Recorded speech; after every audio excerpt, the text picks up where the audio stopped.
Tieto tvoje prechádzky, to je komu dobré? Že len tak sa prechádzaš, ako keď máš nejaký cieľ, že musím sa dostať z bodu A do bodu B, rozumiem, ale len tak sa prechádzať po lese?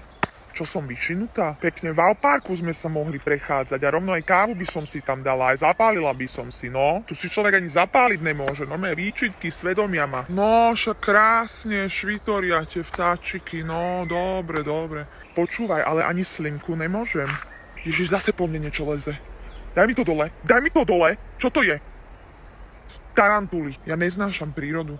Toto, sobota, jak vyšita. Ja sa musím prechádzať v lese, jak nejaký nezávislák. Počúvaj, a strom náhodou objať nemám? A toto si mi na čo teraz dal? Toto je ako, čo s tým mám robiť? Si to mám akože usušiť a dať si to do nejakej knižky, akože záložka, alebo čo ako? Čo som ja? V 3. triede na základke? Fuj, nedávaj mi to do ruky. Ja sa toho nechytím.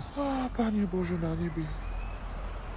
A tu nemajú ani bufet jeden, nič. Tu človek má byť o smede a ohľade, len idem, stromy, nič. Keď dojdem domov a budem mať jedného kliešťa, pôjdeme spolu do nemocnice, ale ty pôjdeš za zlomený nos a mne pôjdu vyberať kliešte.